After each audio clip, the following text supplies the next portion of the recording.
안녕하세요. 뉴스반장입니다. 19일은 크고 작은 사건들이 많은 하루였습니다. 47년 만에 소방관이 국가직 공무원이 되는 법안이 국회를 통과했고, 한미 간 방위비 분담금 협상이 결렬되며 파행이 되기도 했는데요. 또 이날은 문재인 대통령의 취임 후 처음으로 국민들과의 대화가 열리기도 했습니다. 소방 공무원의 국가직 전환 관련 법안이 국회 본회의를 통과하면서 47년 만에 전국 소방관 공무원 신분이 국가직으로 일원화됐는데요. 당연히 됐어야 되는 일이 참 길고도 힘든 과정을 거쳐 마침내 성사된 겁니다.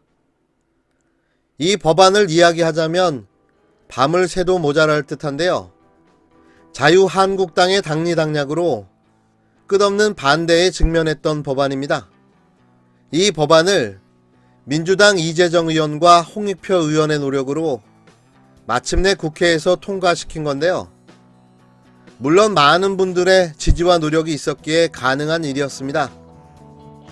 이 법안에 관심을 갖고 지지해 주신 많은 분들께 무한 감사드리며 박수를 보냅니다.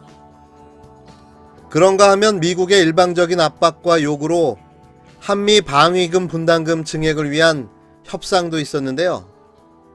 미국의 의도된 파행으로 협상 1시간 만에 회담은 결렬됐습니다.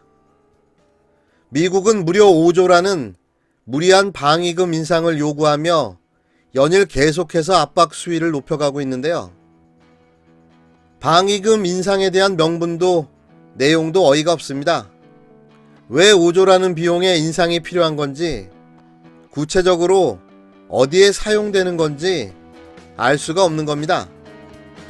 이런 미국의 삥뜯기는 그냥 트럼프의 재선용 공적 쌓기쯤으로 보여지는데요. 언제까지 이렇게 당하고만 있어야 하는지 답답하기만 합니다. 철저하게 준비해서 무리한 방위비 인상 요구를 잘 막아야 할 듯합니다. 또 취임 후 처음으로 문재인 대통령의 국민과의 대화가 있었는데요. 그 형식과 내용이 파격적이었습니다. 아니, 그 형식이 파격적이었던 거죠. 처음엔 참 참신했지만 보는 내내 이게 뭔가라는 생각도 좀 들었습니다. 거의 돗대기 시장을 방불케 했는데요. 형식이 내용을 압도하는 보기 드문 행사였습니다. 하지만 문재인 대통령의 현안에 대한 이해와 해박한 지식의 놀라움, 그리고 국민과 공감하는 소통하는 지도자의 모습, 그의 따뜻한 진정성을 보여주는 시간들이었다고 생각합니다. 문재인 대통령은 19일 국민들을 직접 만나 지근거리에서 질의응답을 주고받으며 소통했는데요. 각본 없이 대화에 나서면서 평소 자신이 갖고 있던 생각을 국민 앞에 직접 이야기한 겁니다. 300명으로 구성된 국민 패널들은 예정 시간인 100분을 훌쩍 넘긴 117분 동안 질문을 다 쏟아냈지만 다 하지 못하고 아쉬움에 손을 내리지 못했습니다.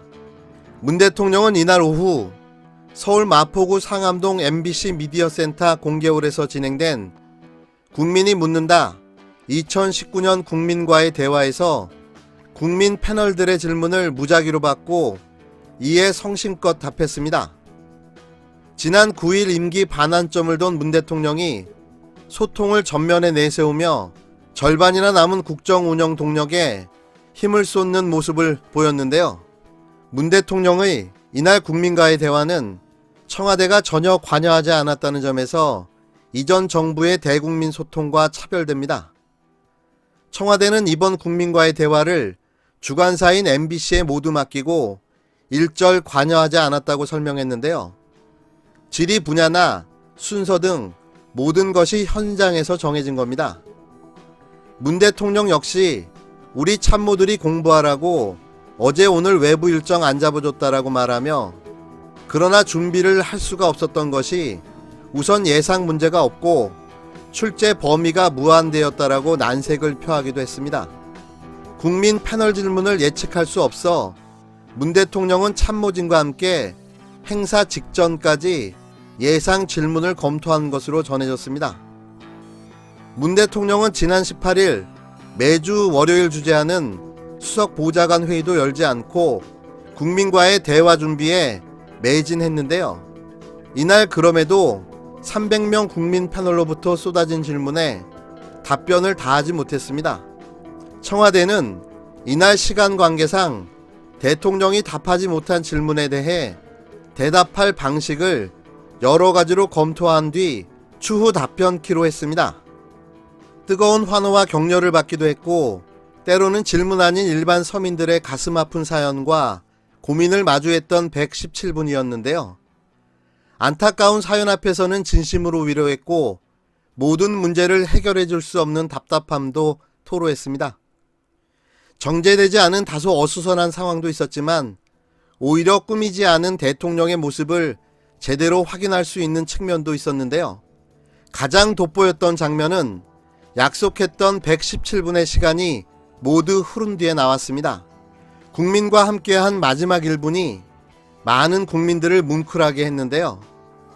독도 추락 헬기 사고 실종자 가족이 카메라가 꺼진 줄 알고 대통령에게 다가가 자신들을 소개하자 문 대통령은 말할 수 없이 미안한 표정을 지으며 가족들을 끌어안았습니다. 마치 취임 8해 만에 참석했던 37주년 5.18 민주화 운동 기념식에서 5.18 둥이 김소영 씨를 따뜻하게 안아줬던 장면을 연상케 했는데요. 취임 직후까지만 해도 완전한 신뢰를 보내지 않았던 광주 시민들이 당시 문재인 대통령의 따뜻한 모습을 보고 곁을 내줬던 것처럼 독도 추락 헬기 사고 실종자 가족들도 위로받았을 겁니다. 문 대통령은 금방이라도 울음을 쏟아낼 것 같은 표정으로 아직 못 찾으셨군요라고 위로를 건넸고 실종자 가족은 내 유가족을 많이 도와주셔서 감사합니다라고 답했는데요. 문 대통령은 실종자의 이름을 확인한 뒤에서야 발걸음을 옮겼습니다. 문 대통령이 사인 요청에 혼란스러웠던 스튜디오 상황이 정리되자 독도 헬기 사고 실종자 가족을 직접 소개하며 최선을 다하겠다는 약속을 남겼는데요. 아직 못 찾았군요. 방금 인사하신 분 가운데 이 독도 헬기 사고 아직까지 이렇게 찾지 못한 실종자 가족분도 계셨거든요. 정말 최선을 다하겠습니다. 그 중에 소방대원 한 분은 지난번 어디입니까 헝가리 그 다뉴브강 그 사고 때 그 수색 작업에 종사했던 그런 소방관인데 이번에는 본인이 안타깝게 또 희생자가 되시기도 하셨고요. 뭐 하여튼 실종자 끝까지 찾아낼 수 있도록 최선 다하겠습니다. 각본 없는 117분. 문재인 대통령이 보여준 경청과 소통의 미학. 진정한 지도자가 갖춰야 할 덕목이 아닌가 싶습니다. 언제나처럼 항상 대통령을 신뢰하고 지지합니다. 끝까지 초심 잃지 말고 국정에 전념해 주시기를 부탁드립니다. 다시 한번 문재인 대통령의 따뜻한 진심과 진정성에 감사드립니다. 사실은 왜 이런 걸 선택한 거예요? 애초에. 저도 이제 방송을 했던 사람이기 때문에 네. 대통령님께 가장 죄송한 형식의 방송이었습니다. 맞습니다. 예, 왜냐면 모든 시장이 걸 밀어놓은 그분께 거 아니에요? 맞아요. 시장이 밀어넣은 거예요. 너무 예. 그게 죄송하긴 했어요. 예. 그러나 문재인 대통령이라는 사람의 가장 큰 강점은 진심이고 진정성이었는데 예. 그거를 제대로 보여주기 위해서는 사실은 방송에서 어쩔 수 없이 큐시트라는 걸 만드는데 또 수많은 언론에서는 그게 뭐 다 짜고 친다 뭐 여러 가지 또 의혹들을 제기하니 그럴 바에야 그냥 한번 아무것도 없이 해보자 했는데 대통령께서 오케이를 해주셔서 그거 진짜 힘든 일입니다. 왜냐하면 인터뷰도 하고 인터뷰도 당해보고 그러니까 질문도 하고 질문도 당해본 사람들만 아는 건데 상대가 무엇을 물을지 모르는 곳에 들어가는 불확실성. 거는 그거 굉장히 불안. 그것도 공개적으로. 그렇죠. 자기 말 실수 하나가 큰 파급을 일으킬 수 있는 상황 속에 들어가는 건 두려운 일이거든요. 근데 이런 기획을 대통령한테 제안한 자체부터가 잘못됐다고 보고 저는요. 네, 죄송합니다.